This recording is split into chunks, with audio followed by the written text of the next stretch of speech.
अस्सलामुअलैकुम मेरे मोहतरम स्टूडेंट्स, आई होप डैट कि आप तमाम स्टूडेंट्स खैर खैरियत से होंगे। हमने लास्ट टाइम क्लास 9 मैथ के चैप्टर नंबर 1 को कंटिन्यू किया है और इसकी एक्सरसाइज 1.5 के कुछ क्वेश्चंस को अटैम्प्ट किया था और अब हम उन्हीं क्वेश्चंस को आगे लेकर चलेंगे। और ये हमने जितने भी यानी कि पुराने रूल्स जो हैं उन्हीं को पुराने रूल्स को हम आगे अप्लाई करेंगे। हमारे पुराने रूल्स हैं, ये याद रखें। जब तक कि हम उनको याद नहीं कर लेते, उनकी प्रैक्टिस अच्छी तरह से नहीं करते, तब तक कि हमारे लिए आगे के जितने भी क्वेश्चंस मैट्रिसेस के हैं वो सारे अप्लाई करना हमारे लिए दुश्वार हो जाएंगे। इसलिए हमने सबसे पहले पीछे वाले जितने फार्मूले हैं उन फार्मूले को हमने याद करना है अच्छी तरीके से, और फिर उसके बाद हमने आगे जितने भी सवालात हैं, क्वेश्चंस हैं, उसके ऊपर अप्लाई करके सवालों को हल आसानी से कर सकते हैं। तो चले अब हम 1.5 एक्सरसाइज का क्वेश्चन नंबर 4 का जो सेकंड पार्ट है उसको हम हल करने लगे हैं यहाँ पर। अब यहाँ पे देखें कि कहा गया है कि अगर ए का मैट्रिक्स बी का मैट्रिक्स है तो आपने साबित करना है बी इंटू बी इन्वर्स बराबर होना चाहिए आइडेंटिटी के, और फिर बी इन्वर्स इंटू बी बराबर होना चाहिए, वो भी आइडेंटिटी के मैट्रिक्स के इक्वल होना चाहिए।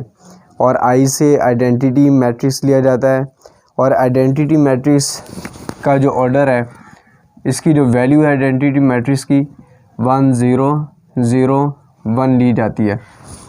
ठीक, अब हमने क्या करना है कि सबसे पहले लेफ़्ट हैंड साइड को प्रूव करेंगे, उसके बाद फिर राइट हैंड साइड को हमने प्रूव करना है।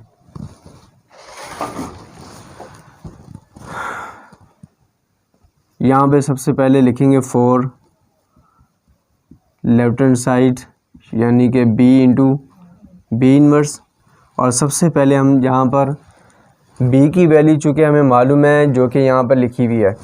अच्छा, यहाँ पे याद रखें कि ये b के बारे में ही सारा कुछ लिखा हुआ है, जो कि ये b मैट्रिक्स है। a का जो मैट्रिक्स है, इसका जो हमने लास्ट टाइम पार्ट हमने अटैम्प्ट किया था उसमें सिर्फ़ और सिर्फ a मैट्रिक्स के ही इस्तेमाल हमने एक मैट्रिक्स का हमने इस्तेमाल किया था।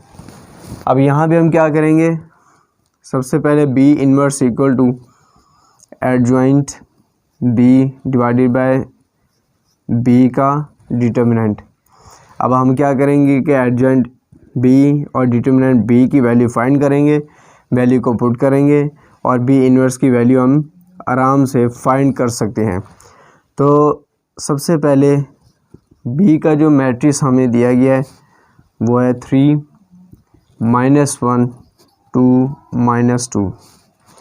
यहाँ से हम निकाल लेते हैं इसका डिटर्मिनेंट, और डिटर्मिनेंट निकालने के लिए ज़रूरी है कि इसके मैट्रिक्स को सबसे पहले मोड में लेके आना। और फिर हमारे पास सेकंड स्टेप क्या है कि आपने फर्स्ट को लास्ट, सेकंड को सेकंड लास्ट वैल्यू के साथ मल्टीप्लाई करके इसका रिज़ल्ट निकालना है। -2 3 ज़ा 6 माइनस प्लस 2 1 ज़ा 2, और इस तरीके से हमारे पास वैल्यू बन जाती है -4 बी डिटर्मिनेंट।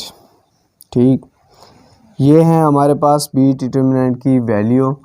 अब इसके बाद हम चलेंगे एडजॉइंट बी वैल्यू की तरफ।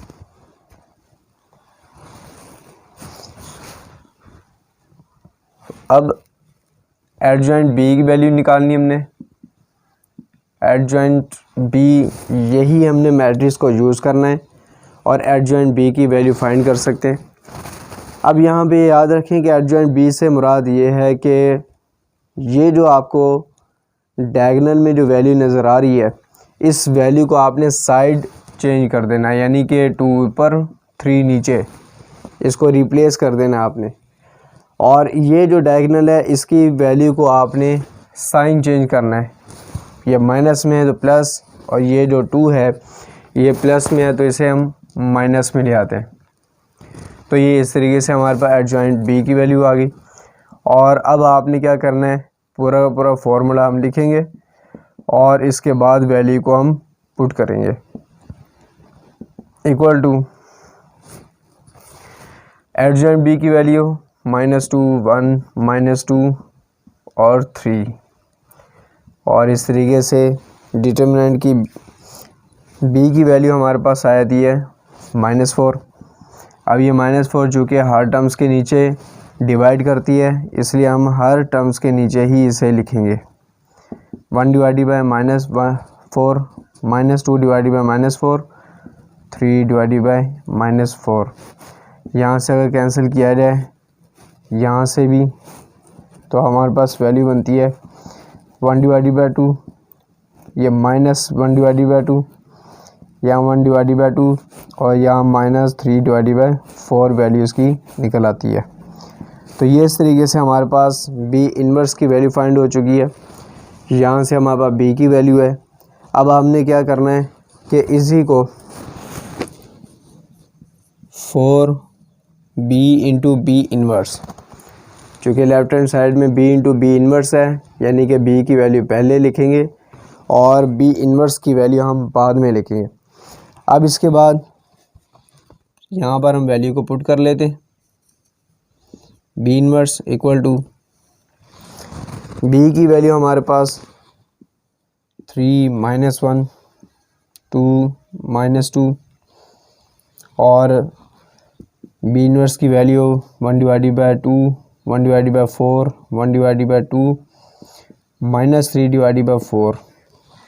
ठीक, तो ये हमारे पास b इन्वर्स की वैल्यू फाइंड हो चुकी है। यहाँ पर लिखने के बाद हमने इन दोनों वैल्यूज़ को आपस में मल्टीप्लाई करना है और ये अच्छी तरह से जानते हैं कि फर्स्ट जो मैट्रिक्स है उस फर्स्ट मैट्रिक्स का कॉलम सेकंड मैट्रिक्स के रो के इक्वल होना चाहिए। सेकंड स्टेप हमारा फर्स्ट रो को फर्स्ट कॉलम के साथ मल्टीप्लाई करना है, जैसा कि 3 को 1 डिवाइडेड बाय 2 के साथ मल्टीप्लाई करेंगे। 3 multiply by 2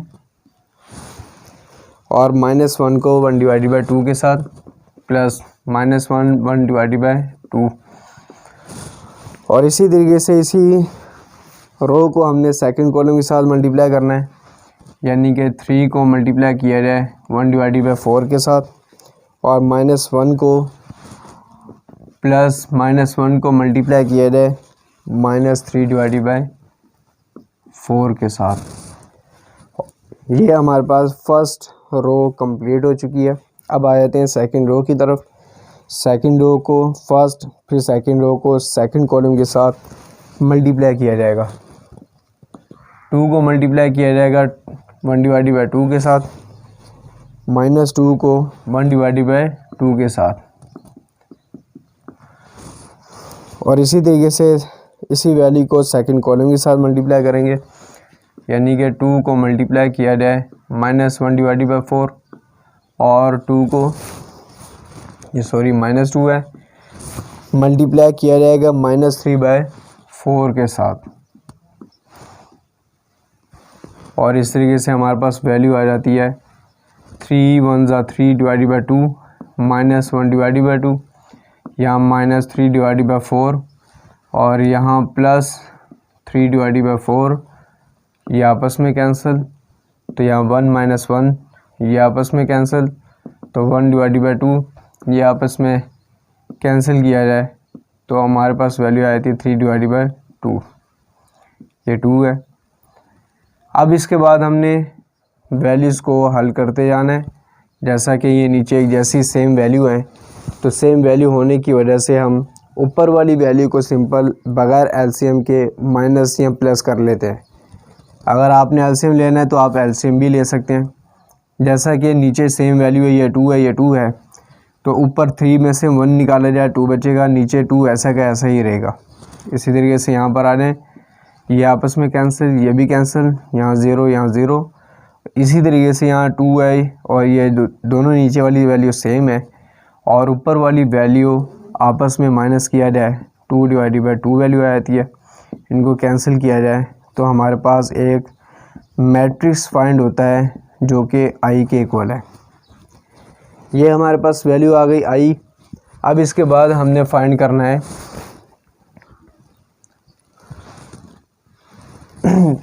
right hand side. इसके बाद हम राइट हैंड साइड की तरफ आएंगे जो कि बी इन्वर्स इंटू बी है। ठीक, पहले हमारे पास बी पहले था, हमने बी का मैट्रिक्स भी पहले लिखना है।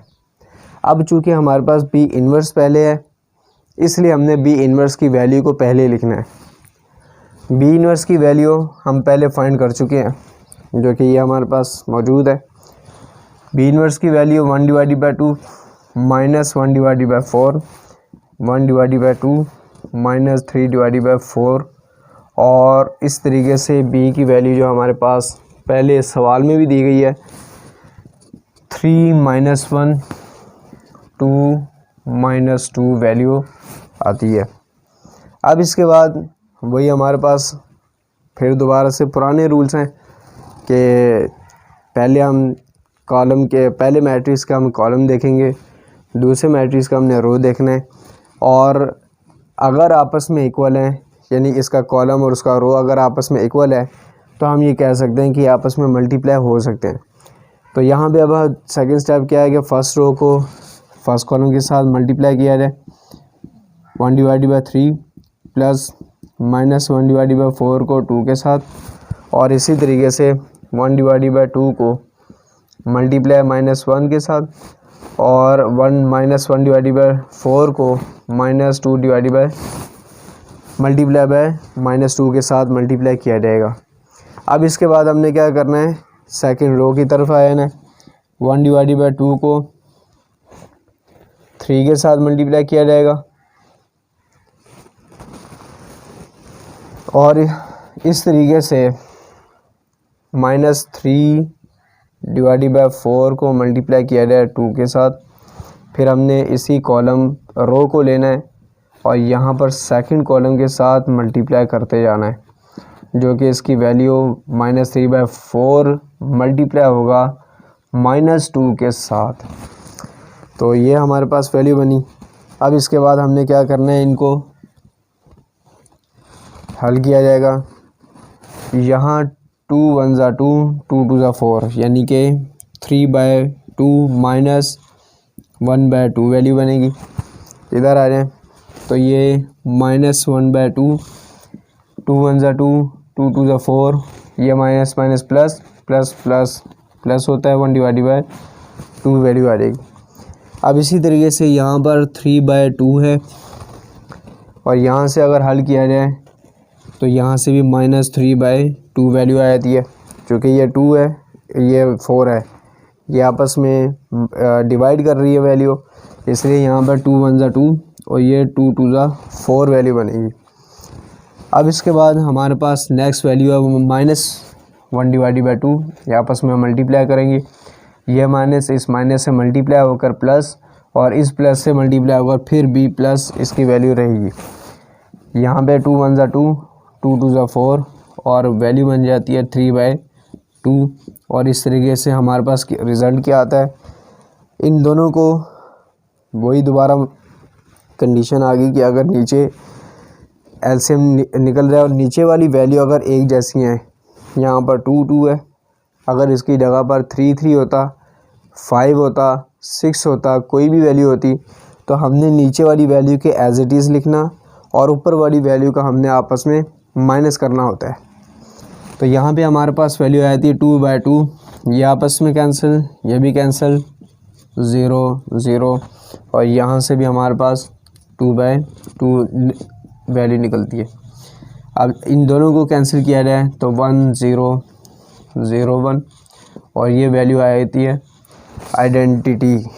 ठीक, तो ये हमारे पास रिज़ल्ट आ चुका है कि अगर b इंटू, जिस तरीके से ये वैल्यू है b इंटू बी इन्वर्स हो तब भी आइडेंटिटी इसका आंसर आएगा, और b इन्वर्स इंटू b यानी कि अगर हम आगे पीछे करें तब भी आइडेंटिटी इसका आंसर आ सकता है। तो यहाँ पर रिज़ल्ट क्या आता है, b इंटू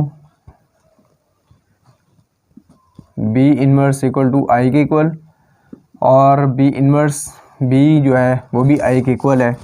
तो यहाँ पे